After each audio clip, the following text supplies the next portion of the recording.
వచ్చిందా లేదా చూసిందా భయ్? ఇక్కడ మా చేనులో అయితే సాంబార్లు చూడండి, కోతులు ఎండలు ఎట్లా ఉన్నాయి. బాగానే వచ్చినాయి సాంబార్లు అయితే, మొత్తం తినేసిండి. మీరు కూడా జాగ్రత్తగా చూసుకోండి భయ్ ఒకసారి చేనులో.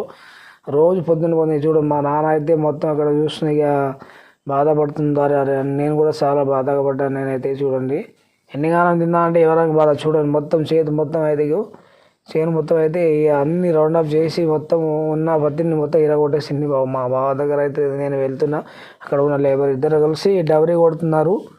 డవరీ అయితే ఆ రోజు వాన బాగానే పడ్డది కొద్దిగా.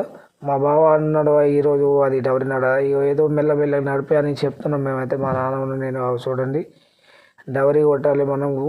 మీకు వస్తాయి, మీరు కూడా డవరీ కొట్టాలి. ఆ రోజు నాకైతే రాదు, మా బావ నేర్పేయలేదు నాకు. చూడండి మెల్లగా బాబా అయితే డవరీ నేర్పిస్తుంది. చూడండి డవరీ ఇద్దరు కలిసి లేబర్ ఇద్దరు కలిసి అయితే డవరీ కొడుతున్నారు. చూపించిన మీకైతే నేను. అక్కడ నుంచి అయితే తిరిగి వచ్చిన అక్కడ అదేంటి భోజనాలు అయితే అక్కడ పెట్టేసి మా నాన్న అయితే చూడండి పత్తి అది ఏంటి గడ్డి ఏరుతున్నారు. తర్వాత నేను కూడా గడ్డి ఏరుతాను. ఇక మా నాన్న కాదు, నేను కూడా ఏరుకుంటా. ఇక మీకు ఈరోజు చూపిస్తున్నాను. అరే నేను పని చేస్తాను, కంపల్సరీ పని చేస్తా, మీరు కూడా చేస్తారు. ఏదో నేను షూటింగ్ వస్తున్నాను, నేనైతే కంపల్సరీ వ్యవసాయం అయితే చేస్తా. రోజు వెళ్తా చుట్టూ ఉన్నప్పుడు, అంటే సెలవు ఉన్నప్పుడు, హాలిడే ఉన్నప్పుడు వెళ్ళాలి. ఒక్కొక్కసారి వెళ్ళాలి, మన బాడీకి ఫ్రీ ఉంటుంది. చూడండి భయ్య నేనైతే కష్టపడుతున్నాను. మీరు కూడా ఫార్మర్ ఉంటే మంచిగా పని చేయండి. కంపల్సరీగా పని చేస్తే మన ఆరోగ్యం మనం హెల్త్గా ఉంటాము, కంపల్సరీ హెల్త్గా ఉంటాము మనం కంపల్సరీగా. చూడండి అక్కడ నుంచి అయితే తిరిగి మా నాన్న మేము ఇంటికి వెళ్ళిపోతాము. ఇంటికి ఒక పని ఉంది, అందుకే తొందరగా వెళ్ళిపోతున్నాము.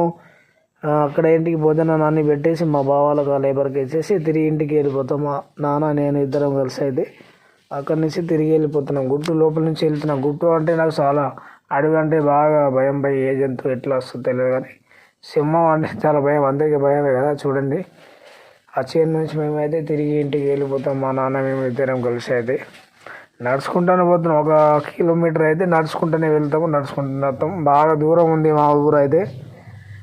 మా నాన్న అయితే ఇంకా గడ్డి వేస్తుంది. చూడండి పెద్ద పెద్దగా గడ్డిలో ఏరుతున్నాడు. ఇంకా చూసిండ్రా ఇన్నిగానే వేసిన ఎంత గడ్డి మందు కొట్టినా కానీ, ఎంత మొక్కలు పెట్టినా కూడా అంతే. చూడండి నీళ్ళు వాటర్ చూపిస్తున్నాను అక్కడ. అడవిలో నీళ్ళు అట్లా ఉంటే జంతువులకు చాలా హెల్ప్ ఉంటుంది. చూడండి మా బావి చూసిండ్రా, బావిలో అయితే నీళ్ళు బాగా వస్తుంది.